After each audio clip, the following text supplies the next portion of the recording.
right. Thanks, Joni. Certainly this is a time for moral clarity and leadership. Moral clarity and leadership. And those are in such short supply in the White House and at our university campuses. You know, our universities were the leaders, the cheerleaders, the promoters of DEI.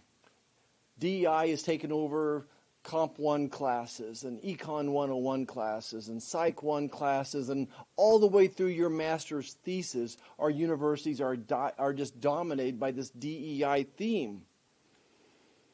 And what I sit there and wonder today is how does a university that promotes DEI also promote anti-Semitism?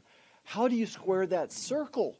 How can you do both? How can you promote DEI, preach that to your kids, your students, and then you wake up one day and allow anti-Semitism to go on in your particular university?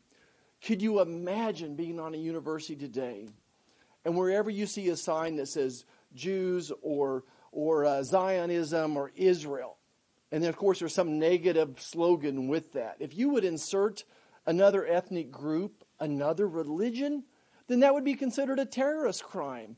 The FBI would be there investigating that crime. The FBI would be shutting down your university, perhaps.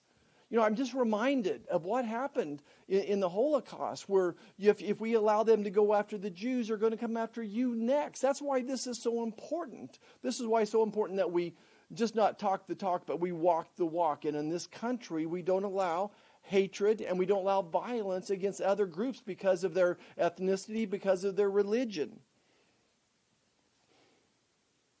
I also thought a lot this week about how did we get here? How did we get to these riots?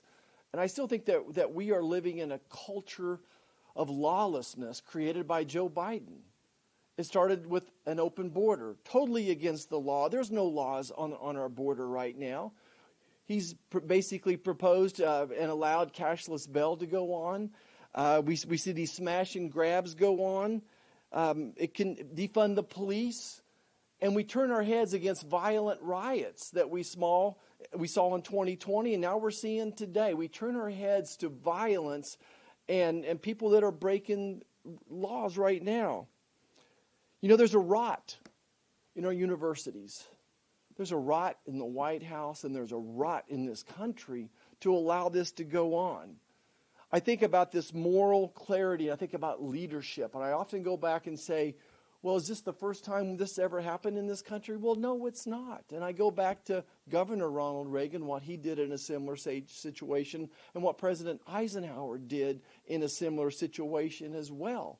Where's the moral clarity and the leadership from our university presidents as well as the President of the United States? And I think the last question I ask myself today is why? Why is the university presidents and why is this president turning his head away from these violent crimes that are going on? Why is this president wanting to bring in tens of thousands, maybe 100,000 refugees from Gaza? It's because he is catering to a handful of votes in Michigan. He's totally politically driven rather than doing the right thing. He has no moral clarity. He's a political beast. That's all he cares about is re-election rather than doing the right thing. And here we are today with a lot of moral rot in the White House and our universities. And I think what you're hearing from the folks here today is we're going to stand up and fight against this. So the bad news is when you're at the end of this ladder, you got to stay and watch Tom answer the questions.